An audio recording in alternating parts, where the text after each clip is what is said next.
श्री शिवाय नमस्तुभ्यम हर हर महादेव। देखिए दोस्तों, आज का यह वीडियो आप सभी के लिए बहुत ही ज़्यादा खास होने वाला है।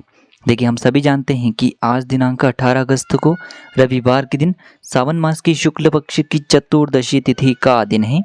देखिए, सावन का महीना मात्र 2 दिनों तक ही शेष रह चुका है और यदि आपने भी सावन के महीने में कोई भी उपाय नहीं किए हैं तो आज रात्रि में आपको दीपक के बहुत ही चमत्कारी उपाय करने हैं। देखिए, आज बहुत ही शुभ योगों का निर्माण हो रहा है। आज श्रवण नक्षत्र, आयुष्मान योग, सौभाग्य योग और शोभन योग का निर्माण हो रहा है, तो आपको ये चमत्कारी उपाय करने से नहीं चूकना है। देखिए, पूज्य गुरु जी कहते हैं कि यदि आप किसी कोई भी मनोकामना है, हृदय की बात है जो अभी तक परिपूर्ण नहीं हो पाई है, आपने कई प्रकार के उपाय किए हैं, कई प्रकार के आपने व्रत किए हैं, लेकिन आपकी जो मनोकामना है वह अभी तक परिपूर्ण नहीं हो पाई है, या फिर आपके घर में रोग बहुत ही अधिक उत्पन्न हो रहे हैं, कोई ना कोई व्यक्ति हमेशा बीमार रहता है, तो आज रात्रि में आपको दीपक की ये चमत्कारी उपाय अवश्य ही करना चाहिए। पूज्य गुरु जी कहते हैं कि यदि आपके घर में धन संपदा की बहुत ही अधिक कमी रहती है, जीवन में आर्थिक संकट लगातार उत्पन्न हो रहे हैं, या फिर कर्ज की जो समस्या है वह दिन प्रतिदिन बढ़ते ही जा रही हैं, तो आपको आज रात्रि में दीपक का चमत्कारी उपाय अवश्य ही करना चाहिए। देखिए दोस्तों, पूज्य गुरु जी यहाँ तक कहते हैं कि यदि आपका जो व्यापार है वह अच्छे से नहीं चल पा रहा है, आप नौकरी के लिए बहुत अधिक प्रयास कर चुके हैं लेकिन आपको उसमें सफलता नहीं मिल पा रही है, तो सावन मास की इस अंतिम चतुर्दशी की तिथि पर आपको आज रात्रि में दीपक के उपाय अवश्य ही कर लेने चाहिए। महादेव आपकी जो भी मनोकामना है उसे निश्चित ही परिपूर्ण करेंगे। देखिए, पूज्य गुरुदेव की ही कथा के अनुसार आपको इन उपायों को बहुत ही विस्तार से समझाने का प्रयास करेंगे, लेकिन उससे पहले वीडियो को लाइक करें, चैनल को सब्सक्राइब करें और सभी शिव भक्त कमेंट में श्री शिवाय नमस्तुभ्यम या फिर ओम नमः शिवाय जरूर लिखें। देखिए दोस्तों, आज के इस पूरे वीडियो में हम आपको 3 चमत्कारी उपाय बताने वाले हैं। पहला और दूसरा उपाय बहुत ही खास होने वाला है और तीसरे उपाय को करने से बिल्कुल भी मत चूकना। आपके जीवन की जो तमाम समस्याएं हैं बस इस एक उपाय के माध्यम से ही समाप्त हो जाएगी। तो चलिए दोस्तों, जान लेते हैं गुरुदेव द्वारा बताए कि सबसे पहले खास और चमत्कारी उपाय के बारे में। कि इस उपाय को करने के लिए सबसे पहले तो आपको एक दीपक लेना होगा। दीपक आप मिट्टी का भी ले सकते हैं, शुद्ध आटा मढ़कर उसका भी आप तैयार कर सकते हैं। आटे का दीपक यदि आप अपने उपाय के लिए प्रयोग करते हैं तो इससे आपको फल की जो प्राप्ति है वह बहुत ही शीघ्रता से होती है। तो आप इस उपाय के लिए आटे का दीपक भी ले सकते हैं और मिट्टी का दीपक भी ले सकते हैं। अब देखिए, इस दीपक में आपको शुद्ध घी का प्रयोग करना होगा और इस दीपक में आपको लंबी बाती का प्रयोग करना है।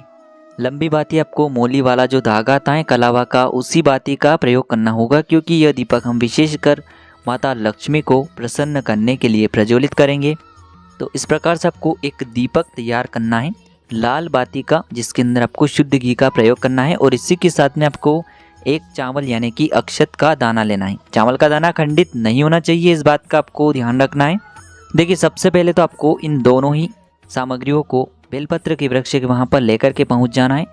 देखिए, ये दीपक हम बेलपत्र के वृक्ष के वहाँ पर इसीलिए प्रज्वलित कर रहे हैं क्योंकि बेलपत्र के वृक्ष में महालक्ष्मी का निवास होता है। तो देखिए, सबसे पहले तो आपके पास जो एक चावल यानी कि अक्षत का दाना है उससे आपको अपने सीधे हाथ में रखना है और आपको महालक्ष्मी से प्रार्थना करनी है कि जीवन में जो भी धन से जुड़ी समस्या हैं वह सभी दूर हो। इसी कामना करते हुए ये चावल का दाना आपको बेलपत्र के वृक्ष की जड़ में समर्पित कर देना है। अब देखिए, आपके पास जो एक दीपक है उसे भी आपको बेलपत्र के वृक्ष के नीचे ही प्रज्वलित कर देना है। ध्यान रखें, दीपक की जो बाती है उसका मुख आपको उत्तर दिशा की ओर रखना होगा और आपको अपना स्वयं का मुख भी उत्तर दिशा में ही रखना है। तो इस प्रकार से आपको ये सुंदर सा उपाय करना है। यकीन मानिए, आपके जीवन की सारी समस्याएं, सारी बाधाएं समाप्त हो जाएगी। तो दोस्तों, इस प्रकार से आपको यह पहला उपाय करना है। अब हम जानते हैं दूसरे उपाय के बारे में। देखिए, इस उपाय के लिए सबसे पहले तो आपको एक दीपक लेना होगा। दीपक आप मिट्टी का भी ले सकते हैं, शुद्ध आटा मढ़कर उसका दीपक भी आप तैयार कर सकते हैं। पूज्य गुरु जी कहते हैं कि जो भी व्यक्ति अपने उपाय के लिए आटे का दीपक प्रयोग करता है उसे फल की जो प्राप्ति है वह बहुत ही शीघ्रता से होती है, क्योंकि आटे का दीपक सभी दीपक में सर्वश्रेष्ठ माना गया है। तो आप इस उपाय के लिए मिट्टी का दीपक भी ले सकते हैं, आटे का दीपक भी ले सकते हैं, केवल आपको एक दीपक लेना है। अब इस दीपक के अंदर आपको लंबी बाती का प्रयोग करना है, क्योंकि और यह जो उपाय है विशेषकर धन की प्राप्ति के लिए है और आपकी जो भी मनोकामनाएं अधूरी हैं उन्हें परिपूर्ण करने के लिए है। तो इस दीपक में आपको लंबी बाती का प्रयोग करना है। बाती आप मोली वाला जो धागा आता है कलावा का, उसकी भी बना सकते हैं और रुई की भी बना सकते हैं। और दीपक में आपको केवल थोड़ा सा शुद्ध घी डाल देना है अब देखिए इसी के साथ में आपको कुछ मीठा लेकर के जाना है। आप मिठाई भी लेकर के जा सकते हैं या फिर यदि आपके घर में शक्कर है तो थोड़ी सी चीनी आप लेकर के अपने साथ एक कटोरी में लेकर के जा सकते हैं। तो इन दोनों ही सामग्रियों को सबसे पहले तो आपको शाम के समय यानी कि सूर्यास्त के बाद रात्रि के समय बेलपत्र के वृक्ष के वहां पर लेकर के पहुंच जाना है। ये कर रहे हैं क्योंकि गुरुजी ने बताया है कि बेलपत्र के वृक्ष में प्रदोष काल के समय में माता लक्ष्मी विराजमान रहती हैं। गुरुजी ने इसके पीछे एक महत्व बताया है कि जब भगवान शिव ने भगवान विष्णु और माता लक्ष्मी का विवाह करवाया था, तब उस समय माता लक्ष्मी ने भगवान शिव से कहा था कि आपको क्या चाहिए। तो भगवान शिव ने माता लक्ष्मी से मांगा था कि हे लक्ष्मी तुम पर बेलपत्र के वृक्ष में प्रदोष काल के समय निवास करना, और जो भी व्यक्ति बेलपत्र के वृक्ष के नीचे कुछ मीठा समर्पित करके दीपक को प्रज्वलित कर देगा, तुम उसके साथ उसके घर चली जाना। तो यह जो दीपक है विशेषकर आपको रात्रि में 8 बजे से पहले ही प्रज्वलित करके आ जाना है। देखिए सबसे पहले तो आपके पास जो मीठा है, चाहे आप शक्कर चीनी लेकर के आए हैं या फिर कोई भी मिठाई लेकर के आए हैं, तो सबसे पहले तो आपको उसका भोग बेलपत्र के वृक्ष के वहाँ पर लगाना है। अब उसी भोग के पास में आपको जो आप दीपक लेकर के आए ना लंबी बाती का, उसे भी आपको प्रज्वलित कर देना है।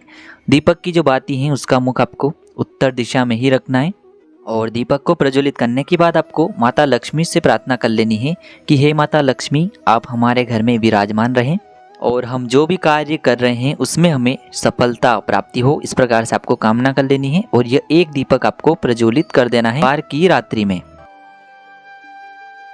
अब दोस्तों हम जान लेते हैं तीसरे विशेष उपाय के बारे में। देखिए इस उपाय के लिए भी आपको एक दीपक लेना होगा। दीपक आप मिट्टी का भी ले सकते हैं, शुद्ध आटा मढ़कर उसका भी आप तैयार कर सकते हैं।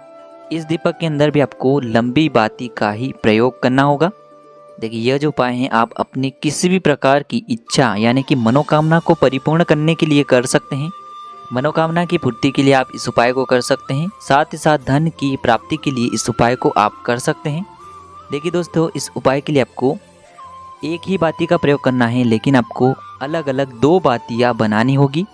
देखिए दोनों ही बातियाँ आप कलावा का जो धागा आता है उसकी भी बना सकते हैं और रुई की भी दोनों ही बातियाँ बना सकते हैं। तो आपको दीपक केवल एक लेना है, लेकिन आपको बातियाँ 2 तैयार करनी है।